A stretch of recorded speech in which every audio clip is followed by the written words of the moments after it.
الذين أوفوا عهدهم الذين هم مفاتيح الرحمة ومصابيح الغرر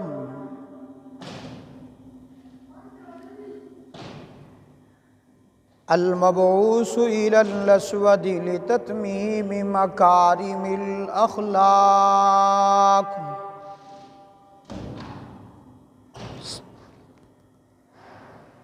لا يخلق نبي ولا رسول بعده ولا أمة بعد أمتي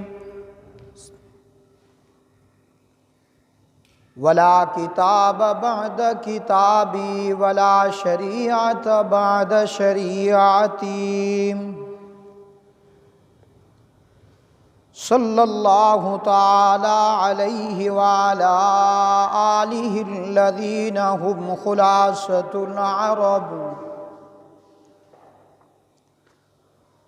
خلاصة العرب العرباء وخیر الخلائق بعد الانبیاء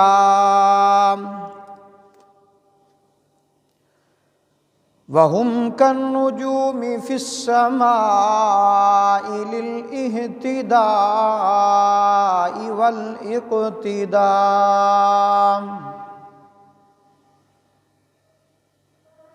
وهم مفاتيح الرحمة ومصابيح الغرر اعوذ باللہ من الشیطان الرجیم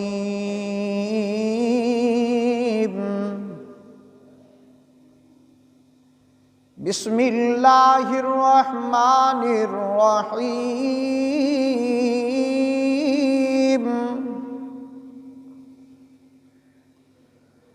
والسابقون الأولون من المهاجرين والأنصار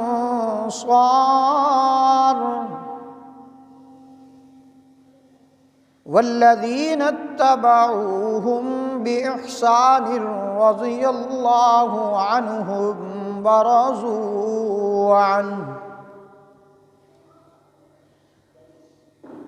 وقال تعالى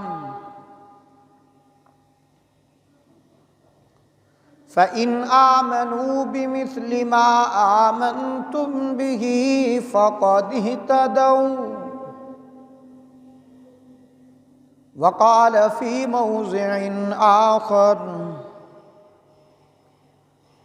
أُولَئِكَ الَّذِينَ امْتَحَنَ اللَّهُ قُلُوبَهُمْ لِلتَّقْوَى وَقَالَ تَعَالَى والذي جاء بالصدق وصدق به أولئك هم المتقون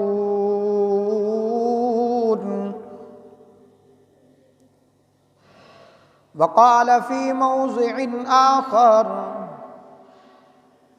إلا تنصروه فقد نصره الله إذ أخرجه الذين كفروا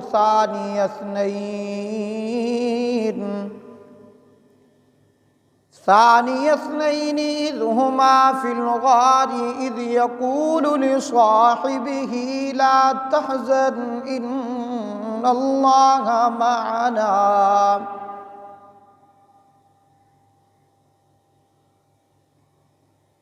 وقال النبي صلى الله عليه وسلم اصحابی کالنجوم بأیہم اقتدیتم اہتدیتم وقال النبی صلی اللہ علیہ وسلم اللہ فی اصحابی لا تتخذوهم من بعدی غرضا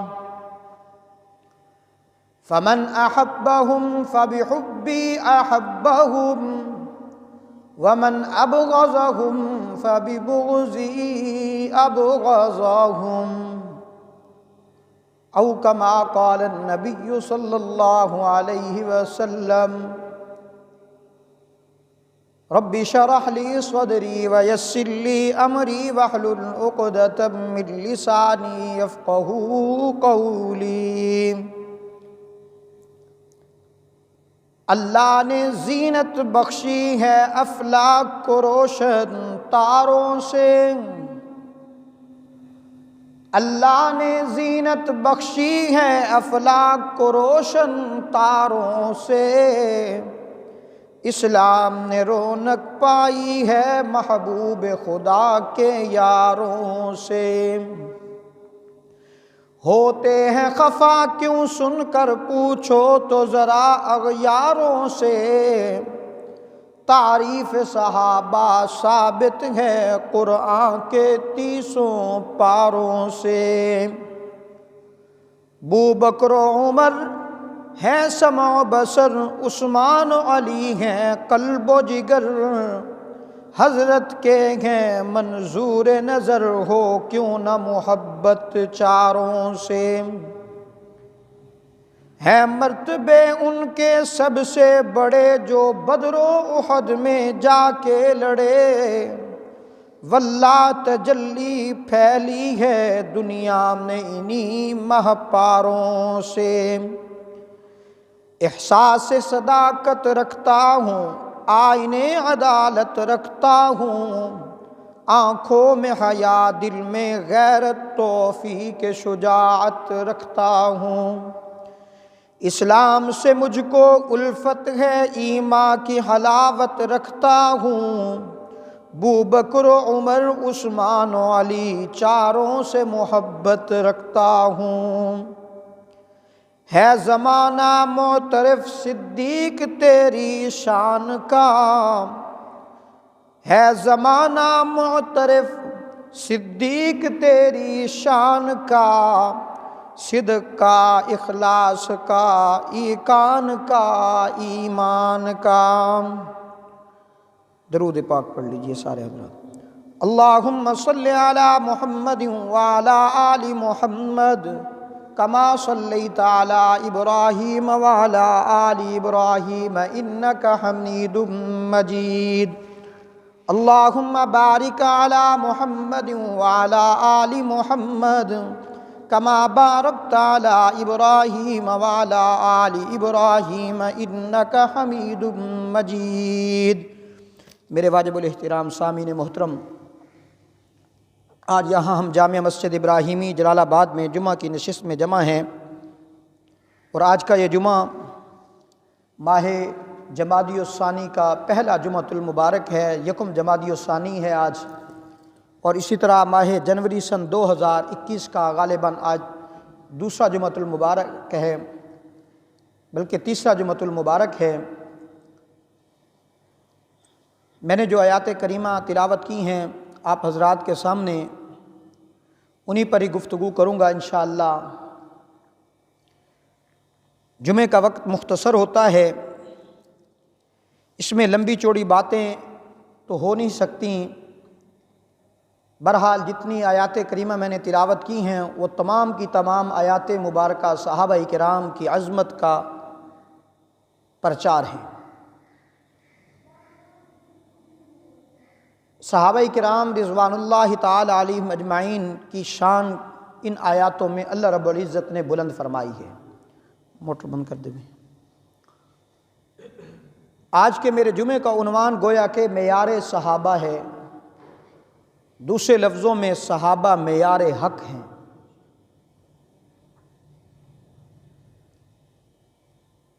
اللہ رب العزت نے قرآن مجید والفرقان الحمید میں کئی جگہ پر محبوب کے صحابہ کی عظمتوں کو بلند فرمایا ہے۔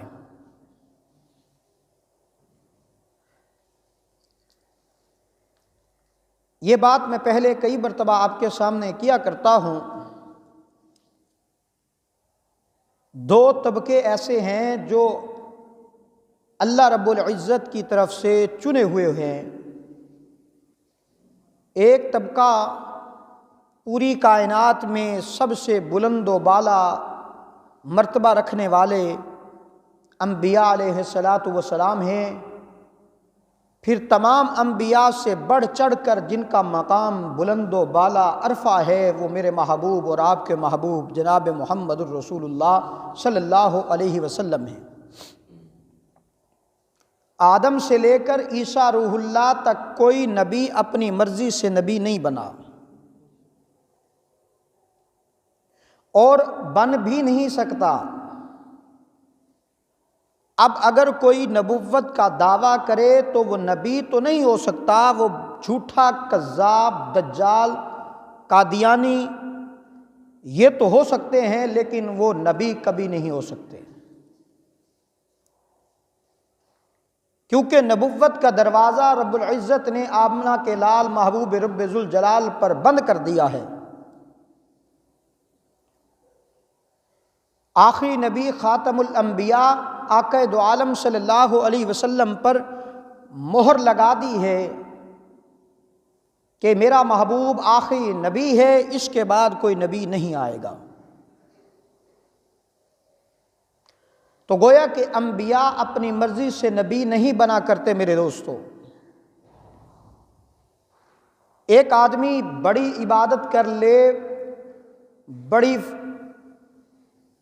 اپنا پوری زندگی عبادت میں، ریاضت میں، اللہ کو راضی کرنے میں لگا رہے تو وہ ولی بن سکتا ہے، کتب بن سکتا ہے، ابدال بن سکتا ہے، مجدد بن سکتا ہے، پیر بن سکتا ہے، علامہ بن سکتا ہے، مولوی بن سکتا ہے، لیکن وہ نبی نہیں بن سکتا۔ اسی طرح جس طرح انبیاء اپنی مرضی سے کوئی نبی نہیں بن سکتا، اسی طرح میرے دوستو صحابہ کرام بھی، وہ بھی ایک ایسا طبقہ ہے جن کو اللہ نے چن کر، ان کا انتخاب کر کے، ان کے دلوں کا امتحان لے کر محبوب کی خدمت میں بھیج دیا اور فرمایا میرے محبوب یہ جو تیرے ساتھ بیٹھنے والے ہیں ان کا میں نے چن کے انتخاب کر کے تیرے بارگاہ میں بھیج دیا ہے۔ تو اب کوئی اگر عبادت سے یہ چاہے کہ میں صحابی کے مقام پر پہنچ جاؤں تو وہ نہیں پہنچ سکتا۔ صحابی کی تعریف کیا ہے میرے دوستو؟ صحابی اس کو کہا جاتا ہے جس نے ایمان کی حالت میں اللہ کے رسول صلی اللہ علیہ وسلم کی زیارت کی ہو اور پھر اسی ایمان پر اس کی وفات ہوئی ہو تو اس کو صحابی بولا جاتا ہے۔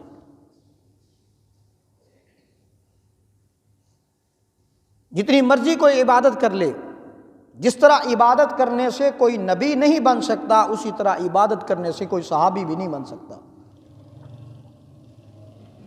عبادت سے ولی بن سکتا ہے، عبادت گزار، شب بھر عبادت کرنے والا ولی بن سکتا ہے، اس کا انکاری نہیں ہوں، لیکن وہ صحابی بننا تو بڑے دور کی بات ہے، وہ کسی صحابی کے پاؤں کی خاک بھی نہیں بن سکتا۔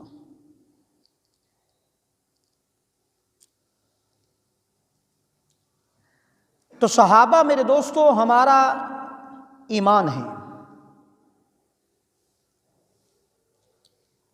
انبیاء علیہ السلام پر ایمان لانا ہم پر فرض ہے، اسی طرح صحابہ پر ایمان لانا بھی ہم پر فرض ہے۔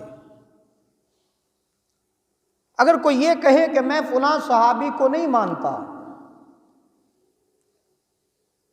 وہ خلفائے راشدین میں سے ہوں، وہ اہل بیت میں سے ہوں، وہ کوئی صحابی کا بھی انکار کر دے تو اس کا اسلام سے کوئی تعلق نہیں ہے۔ یہ میں نہیں کہتا، آپ حضرات دیکھیں کہ جو قرآن کی زبر کا، زیر کا، اعراب میں سے کسی کا بھی شد کا، مد کا انکار کر دے، ایک نقطے کا انکار کر دے تو آپ حضرات اس کے بارے میں کیا خیال رکھتے ہیں؟ مسلمان کا تو عقیدہ ہے جو قرآن کی زبر زیر کا انکار کر دے اس کا اسلام سے کوئی تعلق نہیں ہے۔ تو ان صحابہ کی عظمت تو قرآن نے بلند فرمائی ہے، کسی مولوی کی بات نہیں ہے۔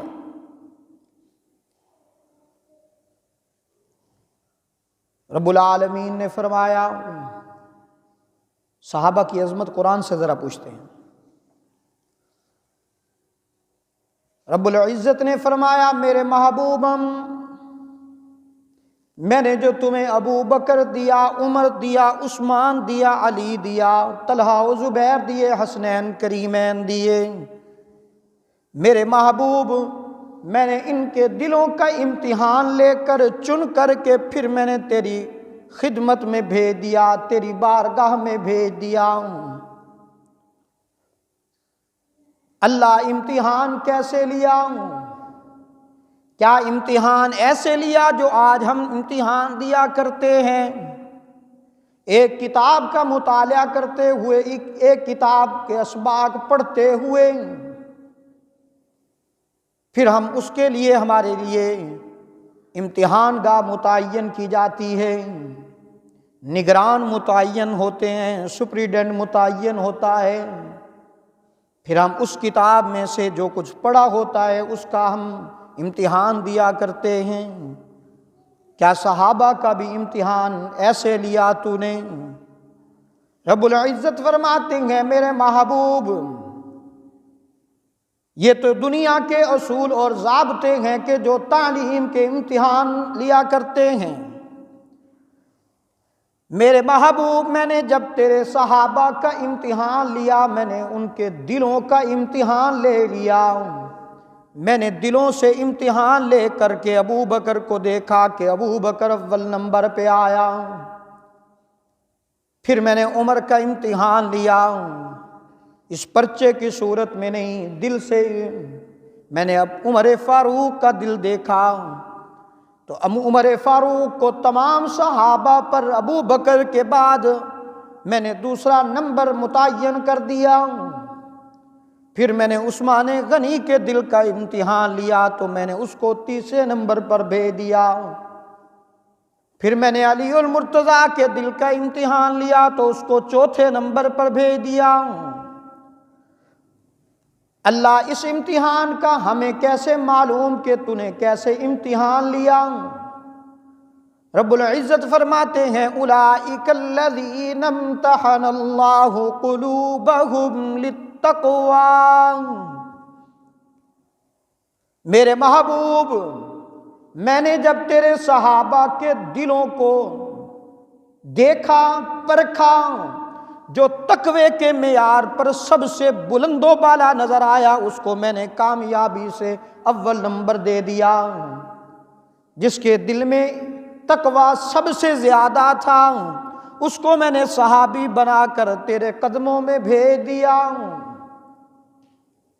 دوسرے مقام پر رب العزت نے فرمایا میرے محبوب میں نے جو صحابہ تمہیں دیے ہیں وہ اول آنے والے ہوں، بعد میں آنے والے ہوں، مہاجرین میں سے ہوں یا انصار میں سے ہوں، میں ان تمام صحابہ سے میں راضی ہو چکا ہوں۔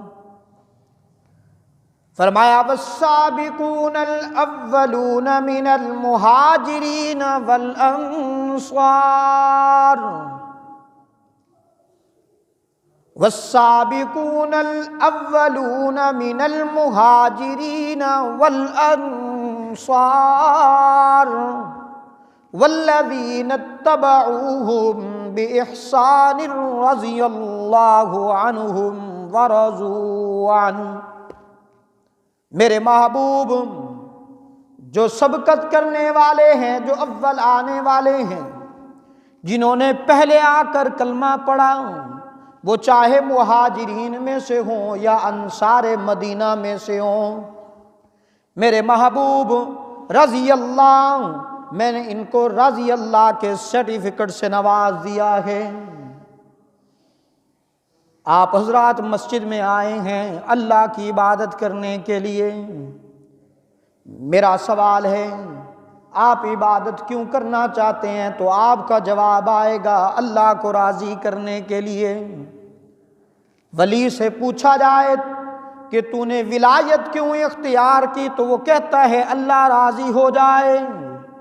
پیر سے پوچھا جائے کہ تو نے پیریت کیوں اختیار کی، اتنی عبادت کیوں کرتا ہے، وہ کہتا ہے کہ اللہ راضی ہو جائے۔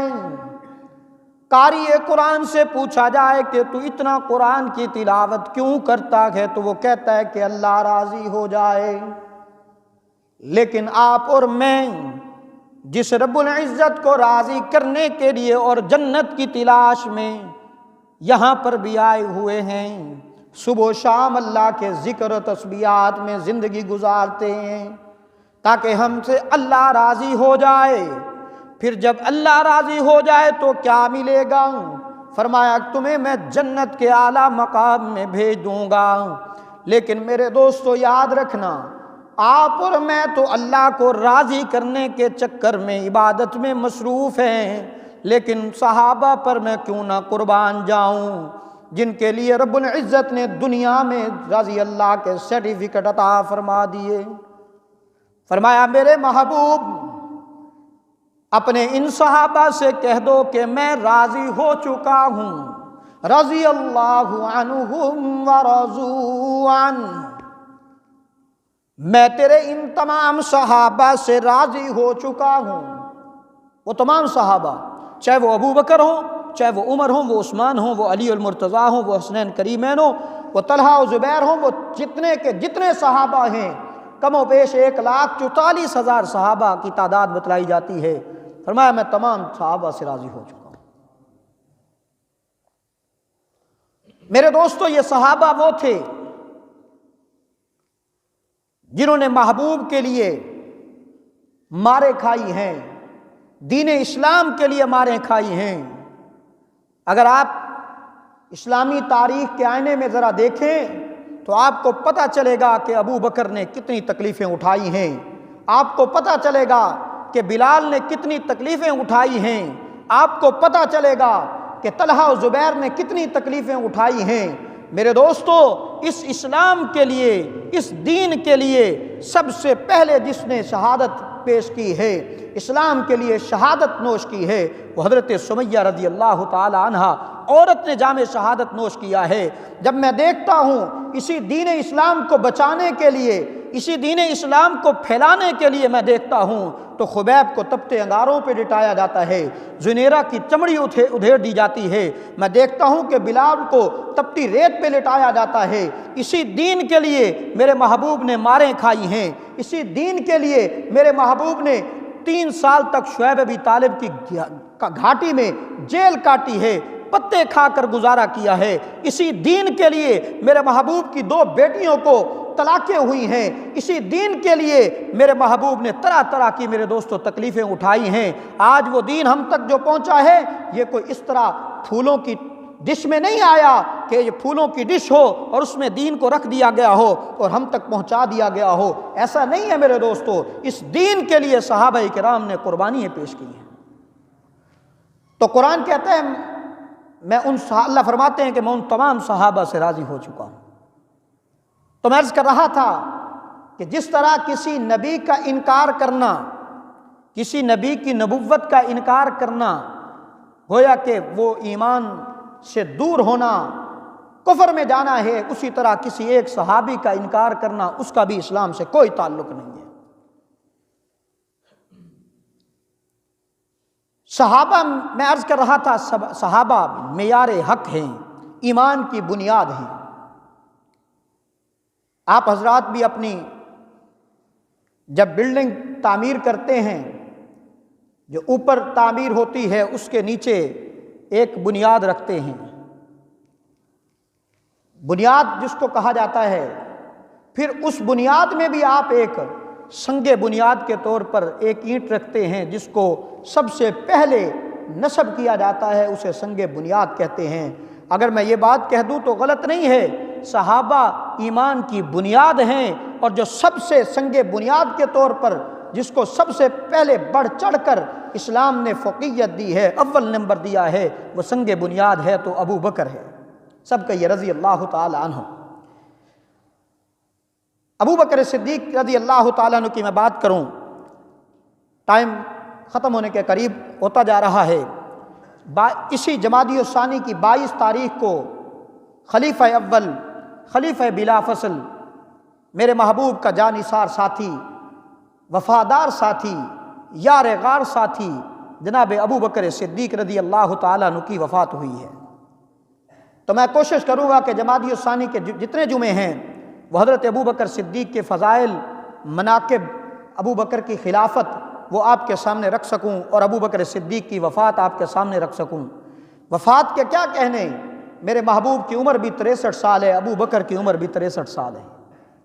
میرے محبوب جس دن دنیا سے پردہ فرما گئے ہیں سوار کا دن تھا، جس دن ابو بکر بھی دنیا سے گیا ہے تو وہ بھی سوار کا دن تھا۔ میرے دوستو، ابو بکر صدیق رضی اللہ تعالیٰ عنہ کے فضائل کے کیا کہنے، میرے محبوب نے جو جملہ کہا اس سے بڑی فضیلت مجھے نہیں ملتی۔ میرے محبوب نے فرمایا کہ تمام کے تمام صحابہ کا جتنے لوگ تھے میں نے سب کے احسانات کا بدلہ دنیا میں دے دیا ہے، ایک ابو بکر ایسا ہے جس کے احسانات کا بدلہ میں محمد نہیں دے سکتا، کل قیامت کے دن اللہ رب العزت عطا فرمائیں گے۔ کون ابو بکر؟ ابو بکر صدیق رضی اللہ تعالیٰ عنہ نے اسلام کے لیے سب کچھ قربان کر دیا۔ ان کا لقب ایک صدیق ہے اور ایک لقب ان کا عتیق ہے۔ صدیق کہتے ہیں سچے کو، عتیق کہتے ہیں آزاد کو۔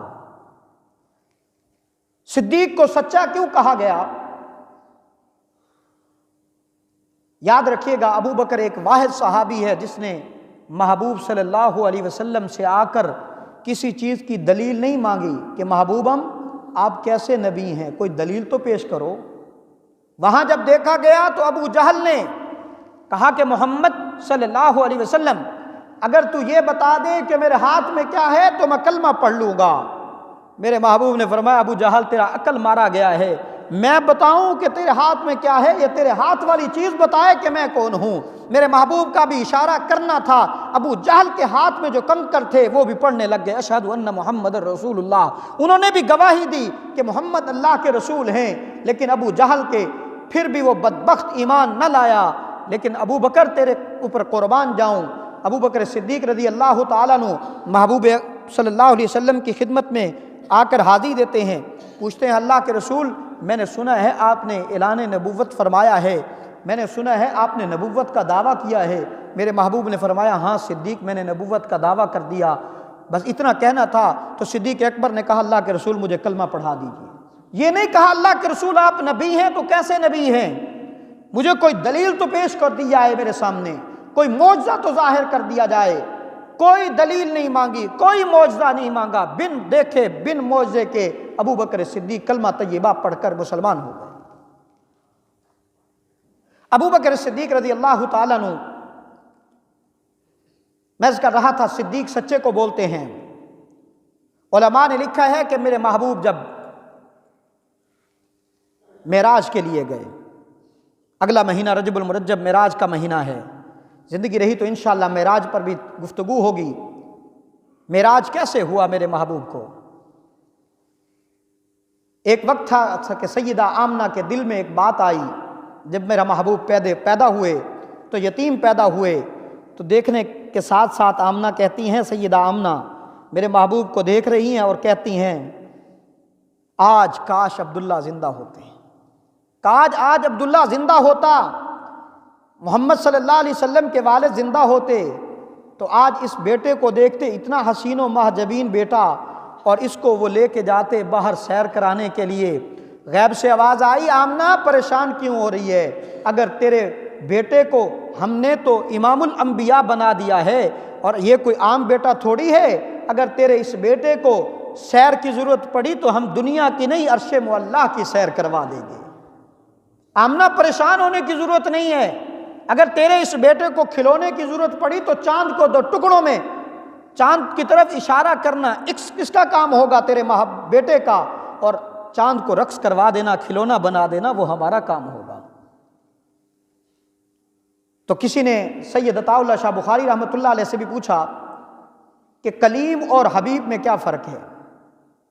یہ میرے محبوب کی سیرت بیان کر رہا ہوں۔ تو سید عطا اللہ شاہ بخاری رحمۃ اللہ علیہ نے فرمایا فرق یہ ہے کلیم اور محبوب میں، فرق یہ ہے کلیم اور محبوب میں وہ کلام اس کا لینے گئے طور پر، ان کے گھر خود خدا کا پیام آ گیا۔ کلیم اللہ سے کہا گیا میرے کلیم اگر تمہیں تورات کی ضرورت ہے تو کوہ طور پہ آ جائیے نا۔ جب کلیم اللہ کوہ طور پہ جانے لگے موسیٰ کلیم، تو رب العزت نے فرمایا میرے کلیم ٹھہر جائیے، آگے آنے کی اجازت نہیں ہے۔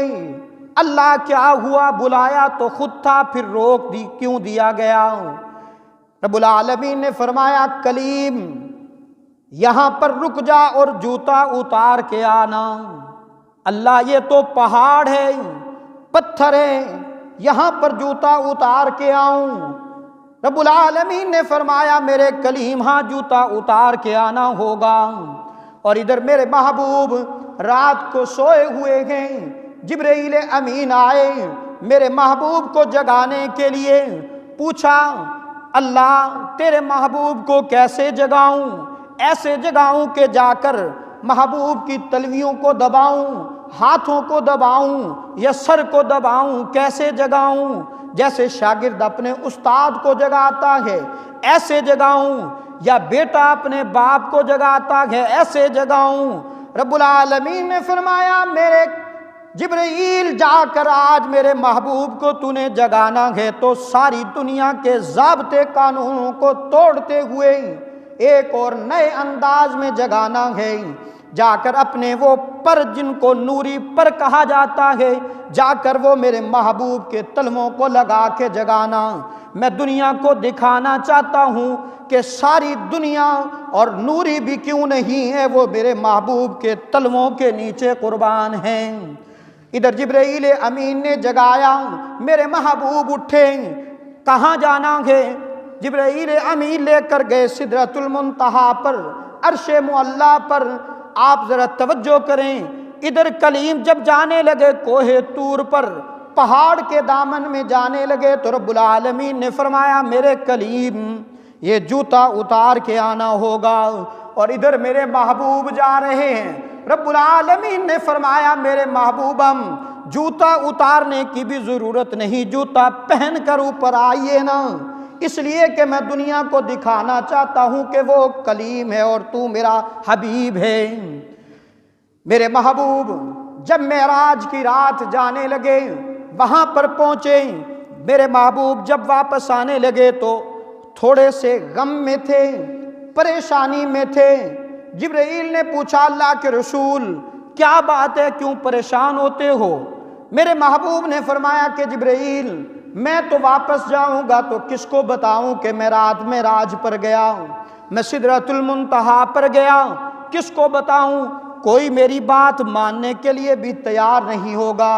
جبرائیل امین نے اللہ کی بارگاہ میں التجا کی، رب العالمین نے فرمایا جبرائیل میرے محبوب سے کہہ دو نا کہ تجھے جا کر ایک مرتبہ بتانا ہوگا، کوئی مانے یا نہ مانے، لیکن ہم نے صدیق اکبر کو ایسا بنایا کہ وہ بن دیکھے بن مانگے ہر چیز کی تصدیق کرتا نظر آئے گا۔